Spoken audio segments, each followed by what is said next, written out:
Ayat ketujuh. Ini ciri iman kalau lagi naik seperti apa. Kita bicara tentang keutamaan iman kalau lagi naik dulu.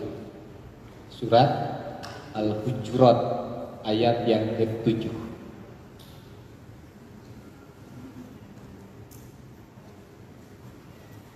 Sudah ketemu, Bu?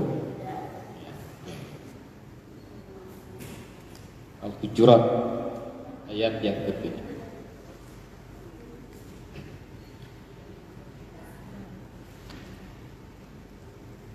A'udzu billahi minasyaitonir rajim. Belum ya? Belum ketemu? So, cari aja dulu. Nyantai, beda kita mengajinya juga sampai jam 7 kan ibu kudu masak. Dan ibu teh kudu nyiapin ke suami, ke anak. Hari saya mau oke-oke aja sampai jam 11 ke. Udah ketemu? Oke. Al-Hujurat ayat tentang apa?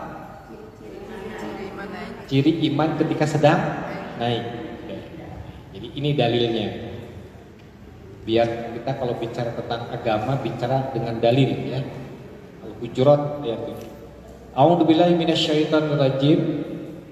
Wa'lamu anna bikum rasulullahi law yuti'ukum bi katsirin minal amri la'anittum walakinnallaha habbaba ilaikumul imana wa jayyanahu fi qulubikum wa karraha ilaikumul kufra wal fusuqa wal isyan ulaika humur rasyidun. Lihat di ayat 8-nya, fadlam minallahi wa ni'mah wallahu alimun hakimun. Ayat 8 tolong perhatikan, di sini ada kalimat fadlam minallah wa ni'mah, merupakan karunia dan nikmat dari Allah. Dan Allah Maha mengetahui lagi Maha bijaksana. Ada karunia, ada nikmat terbesar yang Allah berikan kepada orang-orang pilihannya. Nikmat apa itu? Karunia apa itu? Karunia iman. Jadi memiliki iman yang baik, memiliki iman yang kuat itu merupakan rezeki terbesar, nikmat terbesar, karunia terbesar. Lihat di kalimat ini, di ayat 7 tadi ada kalimat walakinnallaha habbaba ilaikumul iman.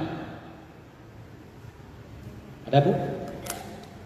Akan tetapi Allah menjadikan kamu cinta kepada iman. Allah menjadikan kamu cinta kepada iman.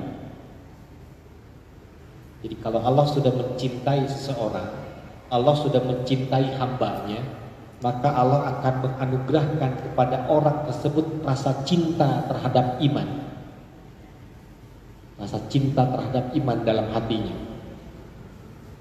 Kemudian dan menjadikan wajayyanahu fi qulubikum, dan menjadikan iman itu indah dalam hatimu.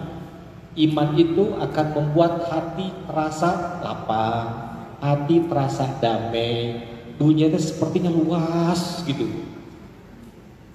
Mungkin kata orang lain kita hidup sederhana, tapi hati kita ngerasain bahagianya luar biasa. Mungkin kata orang lain hidup kita pas-pasan, tapi tenangnya kita luar biasa. Ketika hati sudah cinta pada iman, ketika hati sudah dihiasi dengan keindahan iman, maka di sini puncak nikmat terbesar. Ibadah terasa khusyuk itu karena iman. Ketika baca Quran bisa merasakan sentuhan-sentuhan seolah-olah kita lagi dialog dengan Allah. Ketika baca ayat siksa kita khawatir dan takut.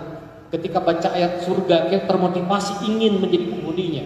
Kenapa? Ada rasa indah dalam hati kita terhadap iman. Iman yang baik akan menghasilkan keindahan dalam hati. Ketika hati sudah dihiasi oleh iman, sholat akan terasa khusyuk, baca Quran akan terasa nikmat, duduk berlama-lama zikir akan menjadi sebuah majelis yang bermanfaat. Ngerasain nggak ibu? Pernah nggak ibu nangis ketika doa? Ketika sedang apa batin ibu? Jujur jawab di masjid doraka atau nggak bohong. Kenapa? Ketika ibu lagi ya Allah nangis ketika doa sampai air mata nggak bisa ditahan, suasana hati ibu lagi dihiasi iman, jujur ya, lagi dihiasi iman, lagi merasakan nikmatnya iman, atau lagi terluka perasaan ibu oleh seseorang atau oleh ucapan orang lain? Terluka kayaknya. Terluka, terhianati, tersakiti, baru kita bisa menangis. Pas ketika kita menerima surat undangan yang di depannya ada kalimat YTH, mungkin maksudnya kalau ke orang lain yang terhormat, tapi bagi kita yang tersakiti hatinya, nangis baca undangannya. Akhirnya ngangkat tangan, ya Allah, nangis. Pernah ibu ketika malam-malam bisa bangun karena berharap bisa tahajud? Pernah? Di saat ibu lagi hati dihiasi indahnya iman, atau di saat ibu ngerasa butuh sesuatu? Kalau orang yang hatinya sudah dihiasi oleh iman, maka ibadah itu menjadi sebuah kebutuhan, bukan sebuah beban. Duduk kayak gini bermajelis, ketika kita udah dihiasi oleh iman hati kita, maka ini seperti kita lagi bermunajat dikelilingi oleh para malaikat, nikmat, betah berlama-lama. Jadi ciri iman yang pertama, kalau lagi naik, hati akan dihiasi oleh nikmatnya beribadah. Maka kalimat di sini sangat tepat gambaran dari Allah Subhanahu wa taala. Al-imana wajiyanahu fi qulubikum, akan menjadikan keimanan itu indah dalam hatimu. Wa karroha ilaikumul kufra wal fusuqa wal isyan. Dan iman yang baik itu akan menghadirkan kita rasa benci terhadap 3 hal. 1, terhadap kekufuran. 2, kefasikan. 3, kedurhakaan. Jadi ini ciri iman kalau lagi naik, hati itu akan dipenuhi oleh indahnya iman, sehingga ibadah terasa khusyuk, terasa nikmat. Dan yang kedua, kalau iman lagi naik, cirinya apa? Benci dengan kekufuran, benci dengan kefasikan, benci dengan kedurhakaan. Jadi sebaliknya berarti sekarang, kalau iman lagi turun, gimana perasaan suasana hati kita?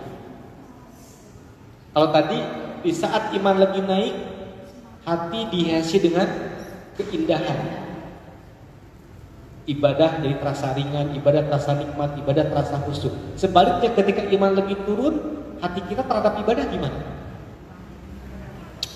Baca Quran terasa jadi berat. Antara mulut, komat kamit baca huruf Quran, pikiran dan hati entah kemana, gak bisa konsentrasi, gak bisa menikmati. Kalau iman lagi baik, hati dihiasi oleh nikmatnya sholat. Tapi kalau iman lagi turun, nah,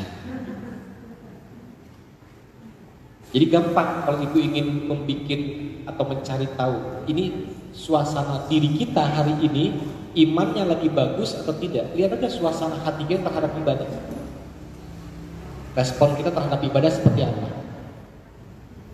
Nah sekarang kalau iman lagi baik, yang kedua tadi, benci dengan kekufuran, kefasikan dan kedurhakaan. Berarti sebaliknya, kalau iman lagi turun gimana? Suka dengan kekufuran, suka dengan kefasikan, suka terhadap kemaksiatan.